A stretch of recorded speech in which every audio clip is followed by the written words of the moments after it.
welcome to the Cage Nation. Welcome to the Cage Nation. Welcome to the Cage Nation. No one can drop us, no one can stop us. We are the warriors, no one can top us, no one can rock us. We are the warriors, no one can drop us, no one can stop us. We are the warriors, no one can top us, no one can rock us. We are the warriors. Welcome everyone to a, well, kind of a special edition of Cage Nation TV. I say it's special. We're live in the, well, I wouldn't say live, but we're here in the 1059 Quick Rock Studios at 315 South Atherton Street, which pretty much, that's my day job, essentially. We're here for a specific reason. First of all, Drew Shannon, Albert Cameron. We're here for a specific reason. We were using the production studio where I do a lot of my own work to interview a very special guest, and we wanted to make it sound even more special. Albert, I will let you do the honors. Ladies and gentlemen, it is my proud honor to say that the best radio station in State College, 1059 Quick Rock, brought you, the Cage Nation, a special interview with the Predator, Don Frye, and we got that interview coming up later in the episode. And we will have the well, we'll have the complete interview in a separate format, but we'll give you a bit of the interview that Albert and I conducted with Don the Predator Frye. It's going to be one you won't want to miss. Of course, coming up, we've got the usual stuff, the MMA newsreel, the Cage Nation TV newsreel, I should say. We'll get the Cameron perspective and a whole lot more coming up next. It's Cage Nation TV. I do this on the radio, and I still mess up. It's Cage Nation TV from the Quick Rock Studios in State College. It's time for another edition of Cage Nation TV Newsreel, spanning the globe to bring you the latest news in MMA. Taking a look at international news, it's East meets West in terms of cage fighting. Japanese MMA pioneers Pancrase have announced that on September 1st, they'll be stepping into the world of North American MMA by using a cage and using the North American Unified Rules. The event is titled Pancrase Bayside Fight and will be held at Bayside Yokohama, a popular club in Yokohama, Japan. Pancrase has typically held their events in rings and would be the first major Asian MMA promotion to use the North American Unified Rules. It bears noting, ONE FC uses a cage, but uses a completely unique set of rules and regulations. Well, it appears blood is thicker than water, even for the Shamrock brothers. In an exclusive interview with Cage Nation TV earlier this month, the world's most dangerous man, Ken Shamrock, said that he was working on a project with his brother Frank, of whom he'd been estranged from. Reports are coming out now that Frank and Ken have sat down in a room together and hashed out issues ranging from their careers in MMA, their adopted father Bob, and all of the bitter feelings in between. There's no word when this special project is coming out, but we'll keep you posted. During a recent interview with Fox 11 out of Los Angeles, MMA superstar Jason Mayhem Miller recently talked about a possible return to MMA, but not before pulling out a knife and carving up his own T-shirt. What do you expect from a guy named Mayhem? After turning his shirt into cutlets, Miller went on to say, quote, "I got some mileage on me for 32. Have I thought about fighting? All the time. Every time anybody brings anything up. I'm an intense guy. Now I have to have 2 knee surgeries. I'm going to rebuild him, make him faster, stronger. Then we'll talk about it. If I do, it'll be on my terms, not this corporate monarchy. If I ever do come back to fighting, you'll be the first to know." End quote. With independent MMA being on the rise, we could see Mayhem back in MMA sooner than we think. Well, you heard it here on Cage Nation TV that World Series of Fighting President Sugar Ray Sifo would be fighting on World Series of Fighting 4 against an opponent who couldn't fight on World Series of Fighting 3. The fight has been announced that Sifo will fight heavyweight Dave Huckabee and is taking his training so seriously that he feels he can't appropriately perform the duties of a promoter. Ray Sifo has taken a temporary leave of absence while he's training for the heavyweight tussle with Huckabee. No interim president for the promotion has been named as of this time. In other injury news, world-renowned grappler Robert Drysdale is off the UFC 163 card on August 3rd, where he was scheduled to make his promotional debut against Enaldo Oliveira. According to the Fight Network, Rob Emerson has suffered a torn labrum and is off the July 31st Bellator card on Spike TV.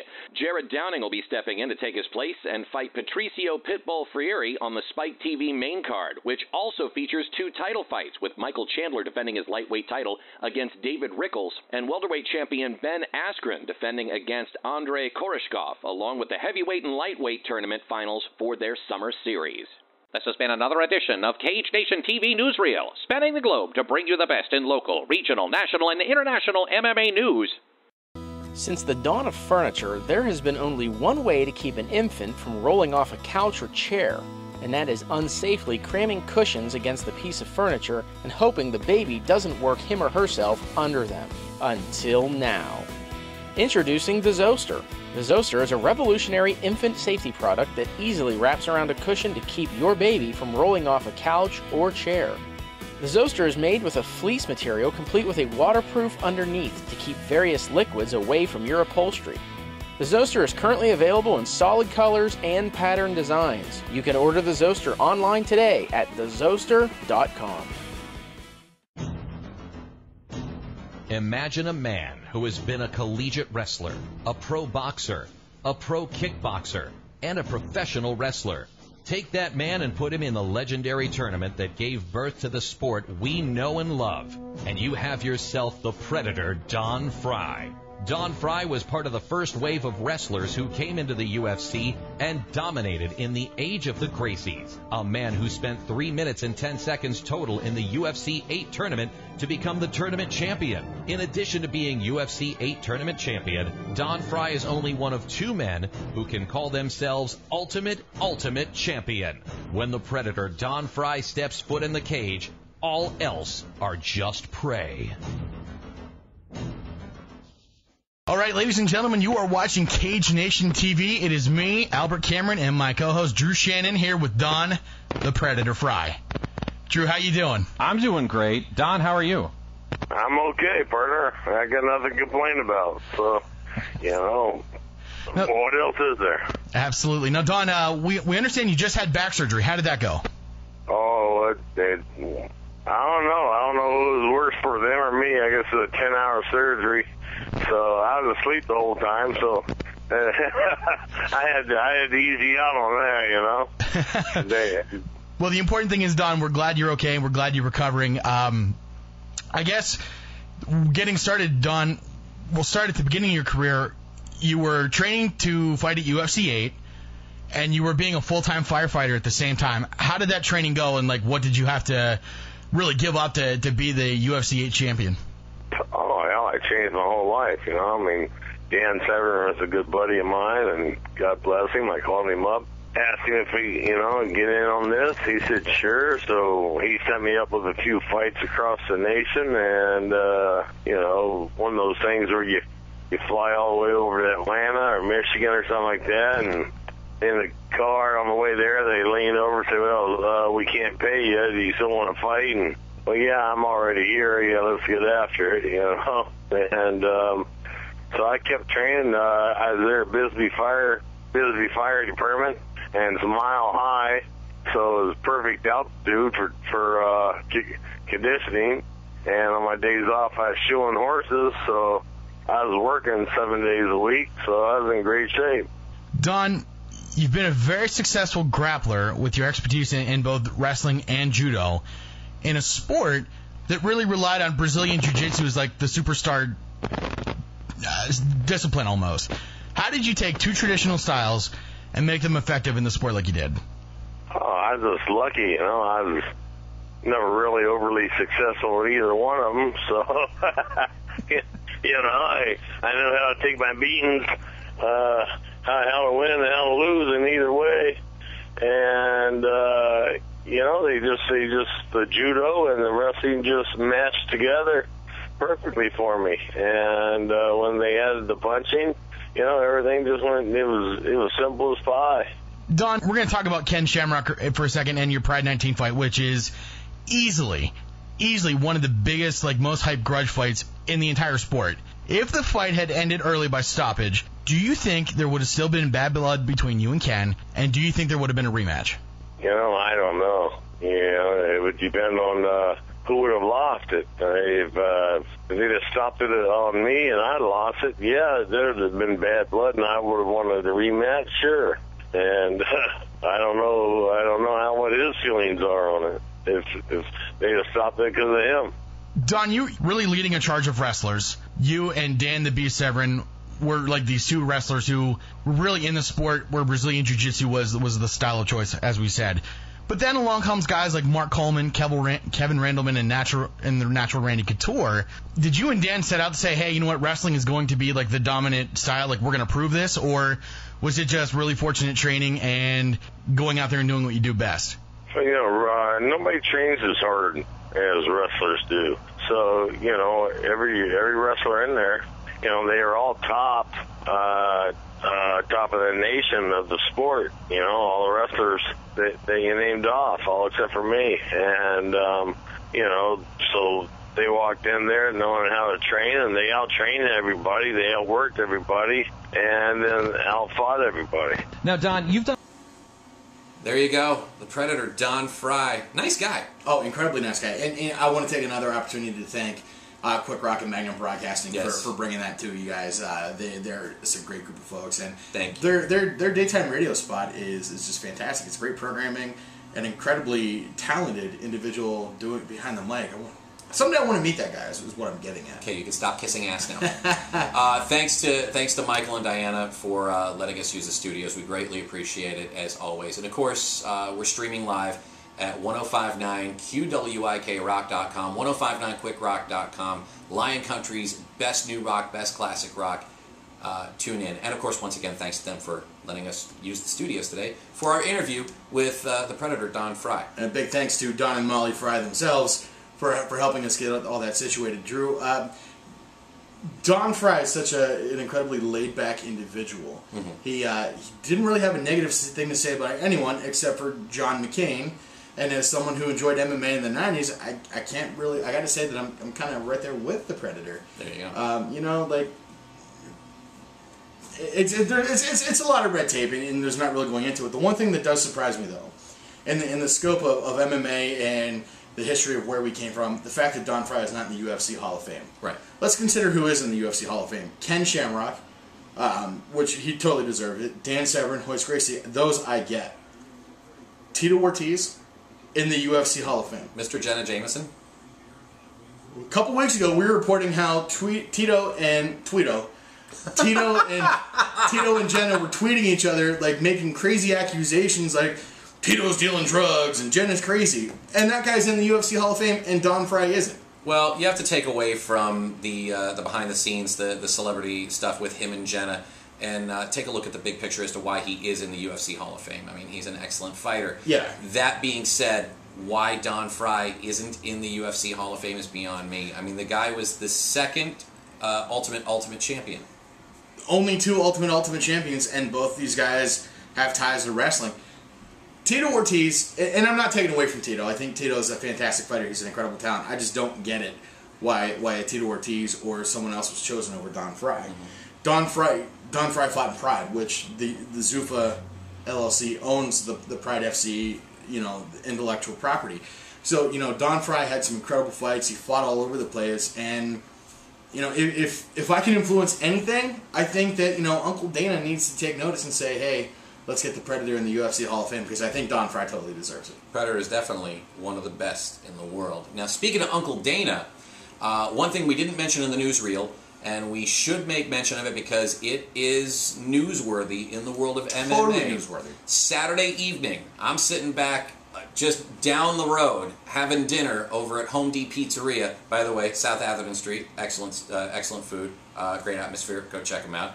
We're not getting paid to say that. We just like the place. It's good food. It's good food. And on SportsCenter, the bulletin came in. Dana White speaking to SportsCenter, saying that Silva versus Weidman 2 will happen December 28th on pay-per-view.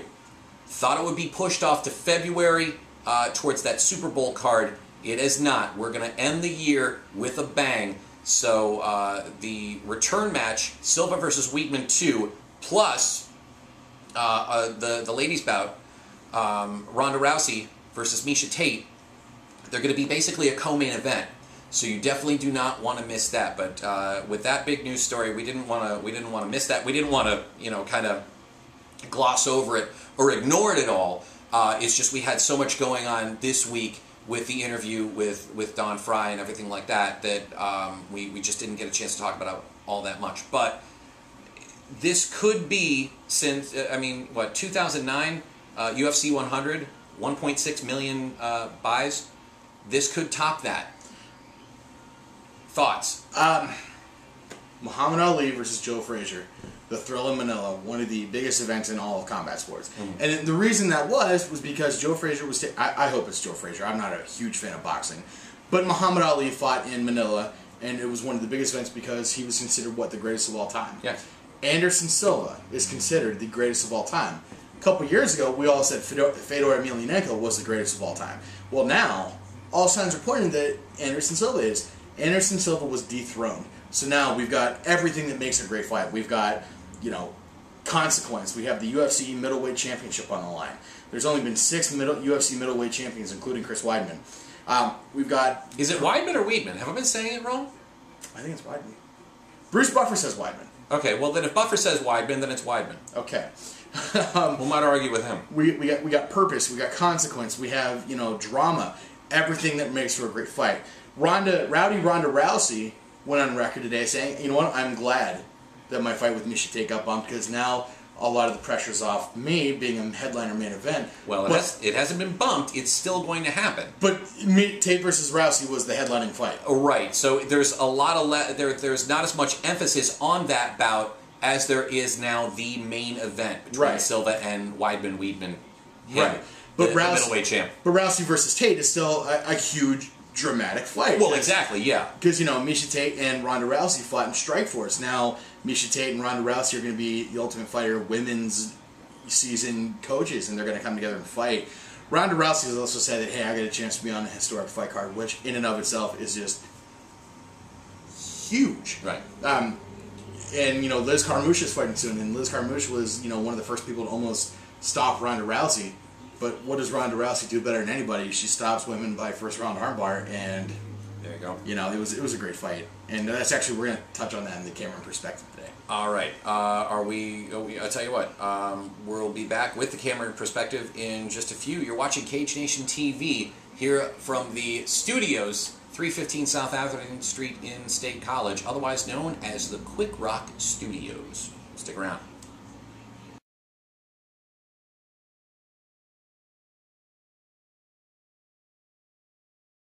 Welcome back to Cage Nation TV. Hopefully you got your UFC bets ready to go because we just showed the betting odds. We just showed you the betting odds for UFC on Fox 8. Now, the bookmakers they're good. We don't encourage gambling. No, but if you do it responsibly. Exactly. Don't bet with your mortgage. Being responsible is also cutting us in for the guys we told you to bet on. Can we legally do that? Moving on, it's time now for the Cameron perspective. I'm going to go out of frame now. Ladies and gentlemen, it's a really big deal for me to be sitting here in the studio bringing you Cage Nation TV. It was not too long ago that I was learning broadcasting from one of the best, so it's guessing right here. We talked about Anderson Silva versus Chris Weidman coming into the main event at the end of December, with Ronda Rousey and Miesha Tate being in the co-main event. That brings me to something that unfortunately gets me every time I get emotionally involved in one of these fights, and that's the post-fight hangover. We get so emotionally involved. We're so excited. These guys are going to be fighting. This is why we're going to be fighting. This is what they've trained. This is what they've done. This is what we've been through. Unfortunately, a fight must end. And then you're kind of left feeling like, it's over. And I think that ultimately is what keeps us coming back watching fights, because we get such a rush following these fights and getting emotionally invested and telling other people, hey, you should get emotionally invested in this fight too. Do you know who's fighting? It's Anderson Silva and Chris Weidman. We get excited about that. I know a lot of the folks in our local MMA community were super excited about Weidman versus Silva 1 because, again, Chris Weidman was the American. Anderson Silva was the greatest of all time, and what an incredible upset it was. So the Cameron perspective for this week is post-fight hangovers kind of suck, but being a fan of combat sports, there will be other fights, there will be other opportunities, but it's what we got to live with.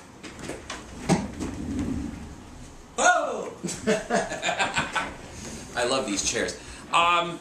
Touching upon that, Yes. yeah, the post-fight hangover, it blows. I will say this. Local fights that we have looked forward to. Case in point, Charlie the Madman Gathers versus Tyler the Daywalker Saltzman. Once that fight was over, we were like, wow, that's it. We had the fight, and now it's over.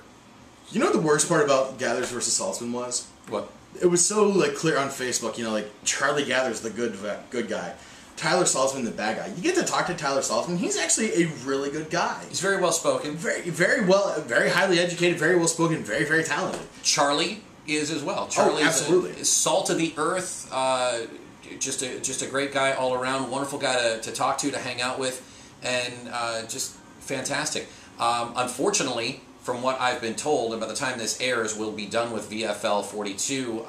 Charlie was supposed to have a fight, and unfortunately, they could not find an opponent for him. I believe that was the case. They found an opponent for him, but they couldn't get the fight cleared. They couldn't fight. Okay, yeah. Well, there you go. See what I know. Charlie, we wish we could have seen you fight. We're looking forward to seeing you at Gladiators of the Cage when you make your debut in September. Is that correct? Yes. Yes. So hopefully we will be there cheering you on, and good luck to you. But yeah, the post-fight hangover, and that's with anything. Oh yeah. I mean, you take a look at some of the iconic movies of our day that you go to midnight showings. You've been amped for it for a while now. Like for years, people were amped for the final Star Wars film, and then when you saw it, then you walked out of the theater, and you were like, "Wow, that's it. That's the end of an era." And right. You kind of felt now that they're making more Star Wars films, you feel like an ass for feeling like, right? Feeling that way, but hey, you know, and especially because Lucas has screwed up everything. But hey, this is not the Star Wars TV. This is the Cage Nation TV. Star Wars TV is next. So if you ever need anyone, you ever need a shoulder to cry on with a post-match hangover, post-fight hangover, we're the guys to do it. Absolutely. Come see us. We'll share a beverage with you. I'll have a brewski. He'll have a Pepsi. And we'll all get through this. Trust me. I think the worst post-fight hangover I've had was probably Rossi versus Carmouche. Really? Well, yeah, you know, like Ronda Rousey's such an interesting character, and Mrs. Cameron, who is a lovely woman, she, I told her, I was like, hey, you know, like, this fight's gonna be historic. It was right around the time that the MMA Rundown got canceled. We weren't doing Cage Nation TV yet, so I was kind of bummed out. Right. So Mrs. Cameron actually, like, you know, goes and gets me a bunch of snacks and lets me order, like, the pay-per-view at home. And it's just me and her, me and my wife just sitting there watching Carmouche versus Rousey. So the entire day while my wife's off going and, you know, getting everything set up, I'm watching the countdown to that fight. And so like I'm getting so amped up, like, you know, Ronda Rousey has a dramatic life. Liz Carmouche has been through so much. That fight was over at the end of the first round. Yeah. You know, that's life, my friend. Absolutely. That's life. We look forward to all sorts of things in our lifetime. And then once they're done, once we've had them, we want more. Yeah. But Every day, every time. Sometimes you just can't have it. But in the case of Silva versus Weidman, you're going to have that December 28th. Look forward to that. All right, I think that's going to wrap it up for us. Later on this weekend, we will have reports from VFL 42 in Altoona at the Jaffa Shrine and at Gladiators of the Cage, Stage AE in Pittsburgh. I am amped for both of those fights. At the time we're taping this, we're just a few days away from these fights. Once you see this, we'll have already been there and seen it, and we will report it. We'll get all of the details, all of the blow-by-blow action to you as soon as we can get it posted here on YouTube. Speaking of the Gladiators, the Cage main event, Rumsey versus Dempsey, we're going to try to get this episode out as soon as possible. That title fight is no longer middleweight. It isn't? It is no longer middleweight. It is a light heavyweight. Oh. But it's still for a title. Yeah. So, Rumsey's would have been a very sturdy middleweight anyway. I really think his wheelhouse is at light heavyweight. Dempsey, an incredibly versatile guy. I think he's going to rise up to meet the challenge. Personally, I can't wait to see the fight and post-fight. It's going to be another post-fight hangover. There you go. I'm already feeling it. It's a post-fight hangover. Some Advil and ice pack and whatever. And thank you. Some Gatorade. Maybe. That's what cures my hangovers, but that's different hangovers altogether. So stay tuned this weekend. If not, what? When do you think those episodes will be up? Probably late Sunday night, Monday perhaps? Probably late Monday. Okay, probably late Monday. We will have the recap of VFL 42 and Gladiators of the Cage in Pittsburgh. It's going to be an awesome weekend of fights. We hope you'll join us for the next few editions of Cage Nation TV, as we are proud to bring you coverage of all the action here in the center region and over in Eastern. Is that Eastern? That's Western PA. What the hell am I talking about? I wouldn't mind going to Eastern Pennsylvania to the Philly area to fight. Well, I wouldn't mind going to Reading to see a Bellator fight. Absolutely. I'm Albert Cameron. This is Drew Shannon. And again, huge thanks to 1059 Quick Rock and Magnum Broadcasting. You're watching Cage Nation TV. We will see you next time. www.1059quickrock.com. Right down here. Streaming live. Right now. Let's go! Ah!